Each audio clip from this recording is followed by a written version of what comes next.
I wanted to make a video to show off some of the features of my table saw workstation, maybe explain some of the thought processes behind why I did some of the things that I did.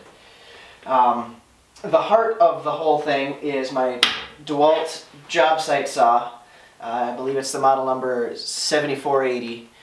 I ended up going with a Jobsite saw instead of a bigger saw because when I was in need of a table saw, I didn't have the means to spend any more money. So this was just a compromise, and I built the bench around it to make it do what I need it to do.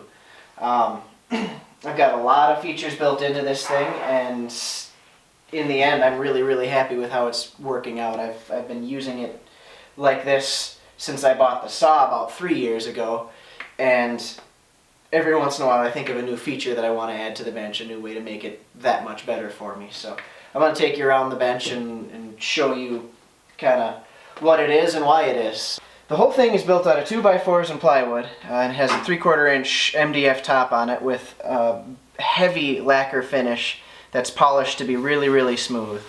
The whole top is a torsion box design so that it can stay strong, and I made sure to keep it as absolutely level as possible throughout the whole process.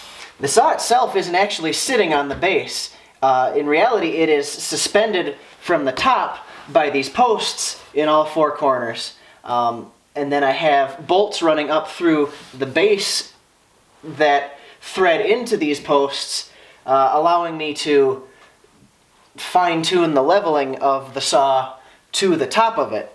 So by turning the bolts in the bottom of each one of these four corners, you can raise and lower the saw and get the tip out of it so that it's perfectly flat, or perfectly in line with the flat top of the whole top of the bench. Once I got the saw leveled with the top of the bench, then I built a dust box around the saw itself, which also acts to sort of lock it in place and keep it from ever wanting to move. The saw is screwed down to the base that it's sitting on, and there's really no adjustment in it at this point, but I don't need it anymore because it's just exactly how I want it to be. Some other features that are built into this are there's electricity.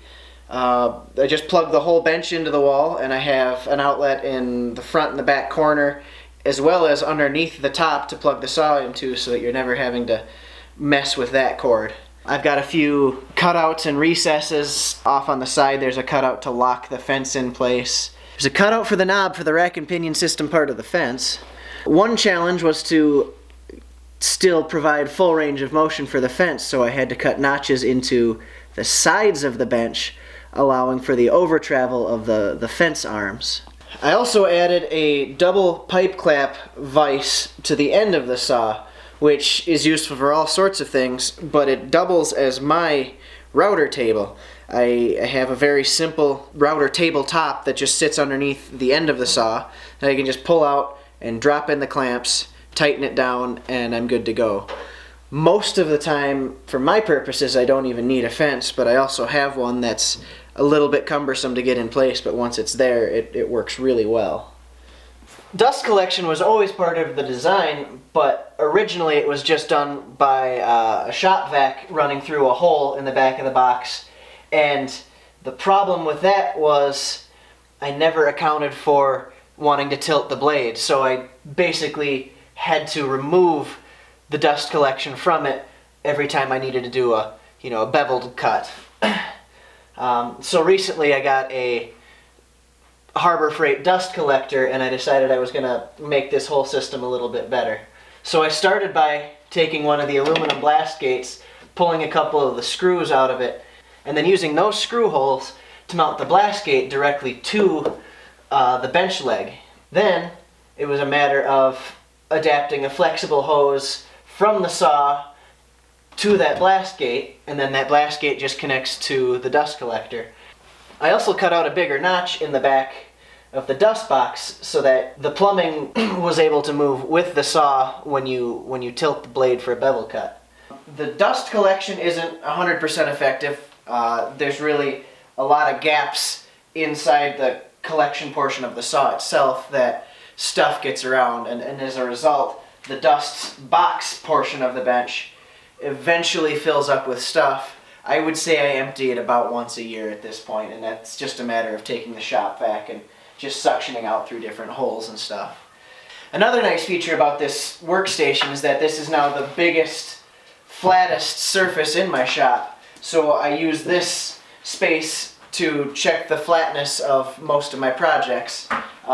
It also has a lot of space on the outfeed side of the saw that I use for assembling certain things, and with the waxed lacquer finish, glue doesn't stick to it at all. It just dries up and brushes right off, so it's really handy for that. Overall, I've been really happy with this thing.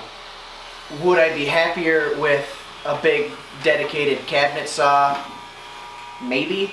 As a saw alone, it might do a better job than my little Jobsite Dewalt does, but overall, the added features of the whole workstation, let's just say I would, even if I had a big dedicated table saw, I would still have some kind of a bench with the other stuff in it that I've come to really appreciate in this one.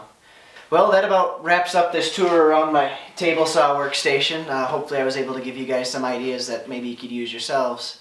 If you think it was of use to you, I'm going to plan on coming out with more videos here in the future, so go ahead and subscribe if you want to see what else I do.